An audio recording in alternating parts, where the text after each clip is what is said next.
Your order of service tonight says that this is going to be a sermon, which is a little bit misleading. It's not going to be a sermon quite so much as a devotional. I don't intend to speak for my typical 45 or 50 minutes tonight.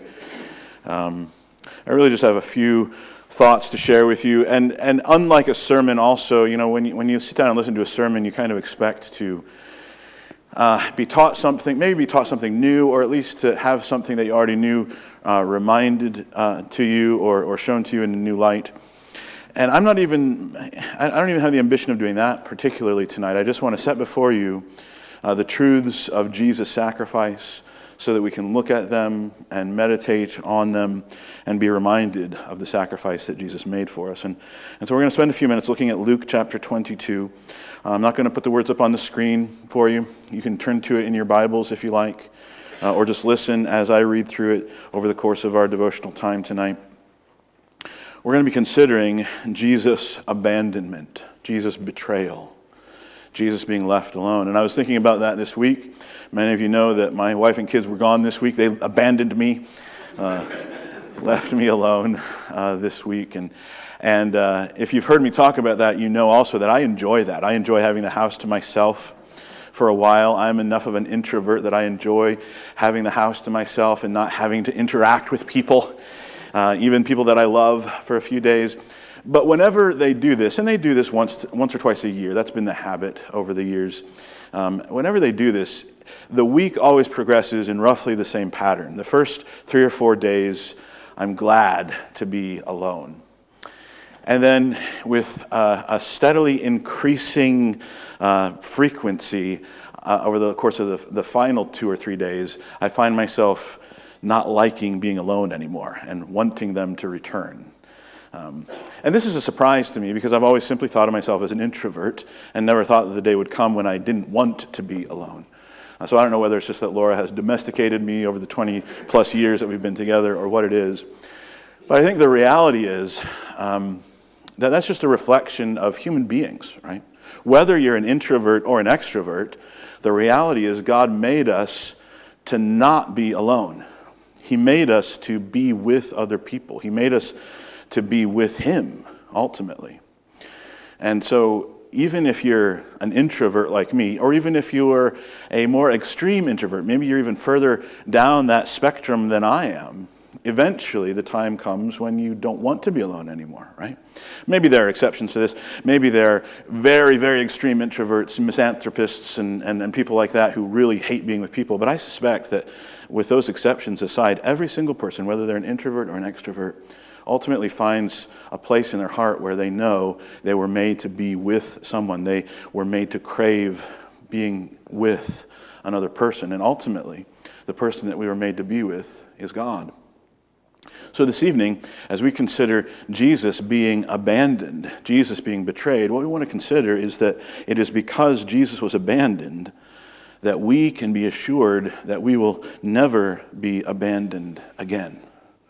It's because Jesus was abandoned that we can be assured of never being abandoned again. We've spent some time tonight deliberately reading through the passages that record what in the Old English is called the Passion of Christ. The Passion, which is just an old way of saying the sufferings of Jesus Christ. We read about His betrayal from John's Gospel, and we read about His trials that He underwent, and we read about His crucifixion. We considered His sufferings during that 24-hour period preceding His death. But now we're going to zero in on that one aspect of His sufferings, His betrayals, His abandonments. We're going to walk through His betrayal as it's portrayed in Luke's Gospel. So I'm going to be reading from Luke 22, verses 39 through 62. I'm going to break that up into 3 sections, and then we're going to consider each of those sections one by one. We're going to see Jesus experiencing 3 betrayals. We're used to thinking about Jesus being betrayed by Judas, and we read about that. But we're going to consider how, in some ways, we can see Him being betrayed in at least 3 ways. We're going to see Him betrayed by the 12, and betrayed by Judas, yes, and also how He's betrayed by Peter. We'll see Him abandoned in all these ways. It's because Jesus was abandoned that we can be assured of never being abandoned again. So listen to Luke's Gospel, chapter 22, verses 39 through 46. Here's what it says. He came out and went, as was his custom, to the Mount of Olives, and the disciples followed him. And when he came to the place, he said to them, "Pray that you may not enter into temptation." And he withdrew from them about a stone's throw, and he knelt down and he prayed, saying, "Father, if you are willing, remove this cup from me. Nevertheless, not my will, but yours be done." And there appeared to him an angel from heaven, strengthening him. And being in an agony, he prayed more earnestly, and his sweat became like great drops of blood falling down to the ground. And when he rose from prayer, he came to the disciples and found them sleeping for sorrow. And he said to them, "Why are you sleeping? Rise and pray that you may not enter into temptation." Jesus instructs his disciples to pray against temptation. He says that twice. He says it in verse 40. He says, "Pray that you may not enter into temptation." And then in verse 46, when he reiterates the command, he says, "Pray that you may not enter into temptation." Which, of course, leads me to ask the question, what temptation is it that Jesus is concerned that they might fall into? What temptation is it that he's telling them they should pray against? And this may be an oversimplification, but it seems to me reasonable to think that what Jesus is instructing them to pray against is the same thing that he's praying about in verses 42 and 43. When Jesus prays in verse 42, he says, "Father, if you are willing, remove this cup from me. Nevertheless, not my will, but yours be done." Remove this cup from me. And of course, by saying that, Jesus is referring to that Old Testament imagery of the cup of God's wrath. That was a frequent prophetic image. The prophets employed that to talk about the day of judgment. God's wrath was a wine cup filled up to the brim and overflowing, and he was going to force the nations to drink it. And it's that cup that Jesus is anticipating drinking. Jesus knows, you see, that he's going to suffer now. His time has come to suffer. His time has come to endure the wrath of God. That's what he means when he says, "Remove this cup from me." Which means that Jesus there is praying, "Father, if you are willing, don't make me go through this."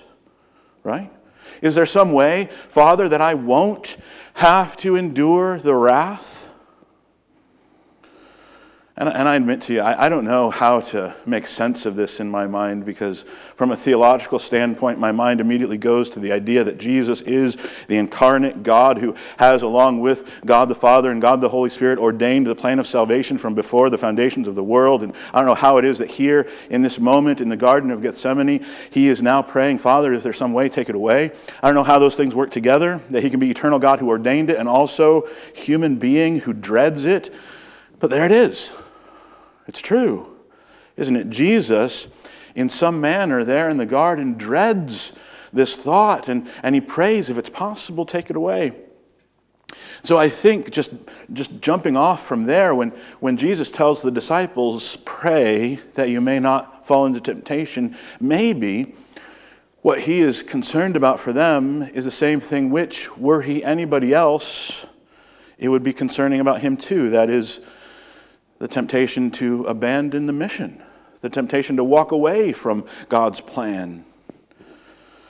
At any rate, he tells them to pray, and he himself prays. He prays fervently to the point of sweating in agony. It says in this translation, his sweat became like great drops of blood falling to the ground. Whether he actually sweated blood, or whether this is just Luke's way of trying to describe the extreme agony in which he was, I don't know, but that is the point. He is in deep agony as he is considering what it is that he has been called and ordained to do. And in that agony, he prays, which I think is a lesson to us in and of itself. He pours his heart out to God, and he's not afraid to lay his heart bare before God. He's not afraid to be completely and utterly transparent and vulnerable before the Father. And I think we can learn from him in that. I think sometimes in our prayers we tend to try to appear more righteous, or in the company of others. If we're praying in front of other people, we feel the temptation to sound more religious. I do this. I know some of you do too. It's easy to do. We want to sound like we've got it all together. We want to sound like we are on the right path, like we don't ever waver, but Jesus here just pours it out. I think we need to be a little bit more like that. We must be honest with God in our prayers. Jesus is honest with God. He prays to the Father. But we see the disciples demonstrating their weakness in prayer by falling asleep. Verse 45 tells us they were sleeping for sorrow, which is interesting to me because I don't know how much they understood about what was going to happen. I'm not sure quite how much they understood, but we do know that Jesus had told them several things leading up to this point. He had told them that he was going away at least, and even if they didn't understand all that meant, maybe even though they didn't understand that he had to die yet or the deep agony that he was going to suffer, they knew at least that he was leaving. And so their sorrow is understandable, and if you've ever been in the depths of sorrow like that, you know how there comes a point at the lowness of that sorrow and depression where sleep is just the next thing that happens. And so it's easy to understand the disciples. Maybe you're like me, do you love reading the stories of the disciples that help you relate to them a little bit more? These are normal people, right? These are normal human beings, and we can relate to them in so many ways. And so they fall asleep from sorrow, but they weren't supposed to be sleeping. They were supposed to be praying. And Jesus very mildly, very gently chides them in verse 46, "Why are you sleeping? Rise, pray, that you may not enter into temptation." And I don't know if it's a result of their failure in prayer there, but the next thing that happens with the disciples is that we see a failure in their faithfulness to him. Luke does not make this explicit in his gospel, but the other gospel writers will tell us that when the moment of crisis comes, as we will read about in a minute, the disciples run away. They all left him and fled. Even Peter, who initially stays, as we will see in a moment, demonstrates a fundamental misunderstanding of who Jesus is and what his mission is. And so Jesus is left all alone to face the worst hour of his life. He's abandoned in his hour of need. The 12 failed to pray. They failed perhaps to see Jesus' own great distress. They failed to pray for him. In the moment of decision, they abandoned him, betrayed him, as it were, and fled. They left him alone to face his sufferings. They abandoned him. It's because Jesus was abandoned that we can be assured of never being abandoned again. So we see that he's betrayed by the 12 in that sense. Then we see the formal betrayal, what we're used to thinking of as the betrayal of Jesus in the passage that follows. Look at verses 47 and following. "While he was still speaking, there came a crowd, and the man called Judas, one of the 12, was leading them. He drew near to Jesus to kiss him, but Jesus said to him, 'Judas, would you betray the Son of Man with a kiss?' And when those who were around him saw what would follow, they said, 'Lord, shall we strike with the sword?' And one of them struck the servant of the high priest and cut off his right ear. But Jesus said, 'No more of this.' And he touched his ear and healed him. Then Jesus said to the chief priests and the officers of the temple and the elders who had come out against him, 'Have you come out as against a robber with swords and clubs? When I was with you day after day in the temple, you did not lay hands on me. But this is your hour and the power of darkness.'" Judas, we know, was one of the 12. He was one of Jesus' closest followers, right? One of these people who have been with him for several years, seeing his miracles, hearing his teaching, eating with him, sleeping in close quarters with him and the other disciples. And it is he, we read, who leads the religious leaders and the soldiers to the place where they could arrest Jesus, away from the crowds. And I don't know about you, but I've always read this story since I was a child and wondered why it is that Judas has arranged this signal of the kiss, the greeting and the kiss. Why does he arrange this signal for the soldiers, for the religious leaders who are there to arrest Jesus? And I think you have to remember, of course, you have to set aside the distance of time and geography and language that exists between us and then. You have to remember that they didn't have social media and internet and TV and pictures. And so these people who have come to arrest Jesus, they don't know which one he is, do they? They don't know what he looks like. Maybe they've heard the name Jesus of Nazareth. They certainly know that's the one they're there to arrest. But maybe even some of the religious leaders don't know who he is. Some of the temple guard have never seen him face to face. Certainly some of the Roman soldiers who are there, they've never seen him. They don't know who he is. And so Judas is the one who's going to tell them which one is Jesus, which one they're there to arrest. Okay, fine. But still, why doesn't Judas just say, that's him, that's Jesus, he's the one?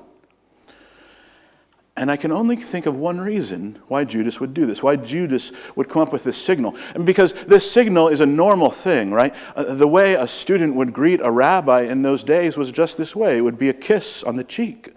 Greetings, Rabbi. In other words, Judas has arranged this thing which would look normal to the disciples, and for that matter would look normal to Jesus, but which those who are with him, the soldiers and others, would know was a signal that's Jesus. And there's only one reason that Judas would do this, right? It's because Judas is still hoping to look righteous in front of the disciples. Judas is still saving face with the other disciples, and for that matter, maybe even with Jesus. Maybe Judas still thinks that he can get away with this, that he can secretly betray Judas, and no one will know that it was him, right? That's the only reason I can think of that Judas would arrange a signal like this, which is itself a lesson in religious hypocrisy, isn't it? That's what religious hypocrisy is. It's wanting to look righteous in the sight of everyone but the people that really matter. It's wanting everyone else to think you're holy and forgetting that the only opinion that matters is God's. And Judas has forgotten this. And so he arranges this signal, and he comes and he betrays Jesus in this way. And that, I think, is why Jesus rebukes him the way he does. Do you betray the Son of Man with a kiss? He doesn't say, how dare you betray the Son of Man? I think Jesus is appalled that Judas is so far gone that he still is thinking of trying to save face in front of his companions. Jesus' rebuke is enough to show that he understands completely what's going on. He is being betrayed. He is once again being abandoned by someone who is close to him. Religious duplicity esteems the opinions of all the wrong people. We should care most about what God thinks, not what other people think. Of course, there's a sense here in which we also see Jesus being betrayed by the leaders of his people. It tells us here that some of the elders are there, and the officers of the temple, and the chief priests, along with the temple soldiers, the temple guard, and any Roman soldiers who are there. It is these religious leaders, the very people who should have recognized him, who should have understood that this is the Messiah of God. This is the one promised in their Holy Scriptures. They should have seen it, but they're the ones, on the contrary, orchestrating the whole thing. And not only that, it is perhaps forgivable that they didn't recognize him, right? We can understand how people might not recognize Jesus for who he is, but what is, if I might say it, not forgivable is the way they come at night in complete rejection of their own laws.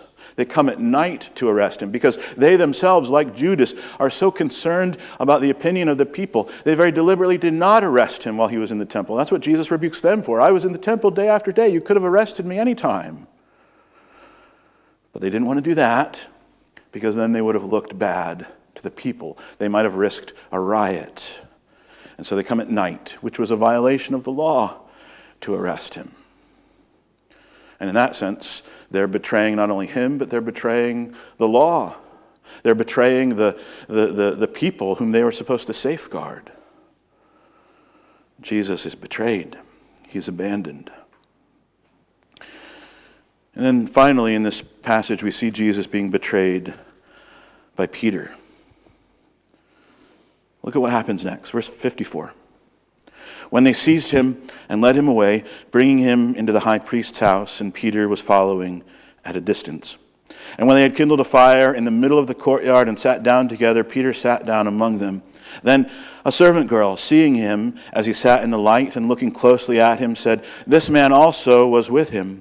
But he denied it, saying, "Woman, I do not know him." And a little later someone else saw him and said, "You also are one of them." But Peter said, "Man, I am not." And after an interval of about an hour, still another insisted, saying, "Certainly this man also is with him, for he too is a Galilean." But Peter said, "Man, I do not know what you are talking about." And immediately, while he was still speaking, the rooster crowed. And the Lord turned and looked at Peter. And Peter remembered the saying of the Lord, how he had said to him, "Before the rooster crows today, you will deny me 3 times." And he went out and wept bitterly. Again, Luke does not make this clear, but the other gospel writers tell us that it is Peter who, a few verses earlier, had drawn his sword and attacked the servant of the high priest and cut off his ear. And Jesus rebuked him. In the other gospels it says that Jesus said to him, "Peter, put away your sword. Those who live by the sword will die by the sword." In Luke's gospel here, he just says, "No more of this." But it's after that abortive attempt to defend Jesus, which, by the way, can we give Peter some credit here? As far as it goes, Peter, up to that point, is still trying to be faithful. He is defending his Messiah. He is defending his rabbi. He had a sword. He draws it to use it. But Jesus then says to Peter words which many of us have forgotten over the centuries. He lays down a principle that many of us have forgotten, that it is not by the tools of the state that the church will succeed. I think it's a good thing for us to remember today. And after that, Peter still follows at a distance, doesn't he? He follows at a distance, and he comes to the house of the high priest where Jesus is being tried. And I think that still at this point, Peter is still trying to be faithful. I think that's what's going on here. I don't know why else Peter would be there, except that he loves Jesus and he wants to be where Jesus is, and he doesn't know what he can do to help, but he doesn't know what else to do, so he's just going to be there at least. But still something happens. And when that first question comes his way, "Aren't you with him?" somehow, I don't know if it's a wave of fear that overcomes him. Maybe Peter is looking around at all of the trappings of authority and realizing just how badly this might go for Jesus, and realizing that he might get swept away along with Jesus in this. I'm not sure exactly what goes through Peter's mind or psyche in that moment after that first question is asked, but something changes and he denies him. "I don't know him. I'm not with him. Don't associate me with him. I'm not on his team." Right? Just as Jesus had said would happen, Peter goes on to deny Jesus 3 times. And then Luke tells us that Jesus turned and looked at Peter. Do you see that in verse 61? The Lord turned and looked at Peter. I don't know what the physical layout of the priest's house was to where Jesus could look across some distance and see him, but isn't that a poignant part of the story? And this is kind of a big deal, because in the Gospels, when Jesus looks at someone, that always is significant of something. You see Jesus when he comes under the tree where Zacchaeus is perching to look for him. It says Jesus stopped and looked up at him, right? Or when he's talking with the rich young ruler and having that conversation with him, and the rich young ruler says, I've obeyed the law from my youth. It says Jesus looked at him and loved him. Or even when he's arguing with the religious leaders in certain different places, it says Jesus looked at them. And when you read that, it's not just that, the gospel writers are not just giving us this unnecessary detail that Jesus had them within his realm of vision, right? When it says Jesus looked at him or looked at her or looked at them, the point is that there's this unspoken transferal of information, right? Jesus is locking eyes with them. Jesus is making sure that they know that he sees them. Jesus is saying to them without saying it, "I see you. I understand you. I understand what's going on here. I am in authority over the situation in ways that you don't understand. All the things about you that you think are hidden, or all the things that you know about yourself that you think make you unworthy of my love, or all the things about yourself that make you think that you're better than everybody else, all the things that you think are secret and hidden, I know them all. I think all that's wrapped up in every time you read that statement, Jesus looked at him, looked at her, looked at them. And I think that's what's going on here too. Peter denies Jesus and the rooster crows and Jesus turns and looked at him. And whatever else it is, it's this moment where Peter's heart is broken, right?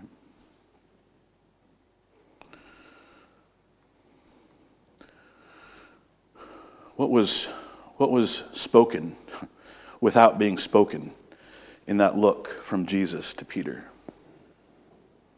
Is there sadness there?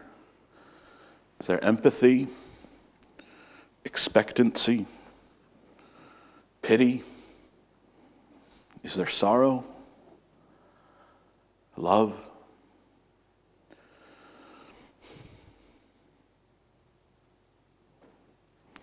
Peter is brokenhearted. It says he went out and wept bitterly.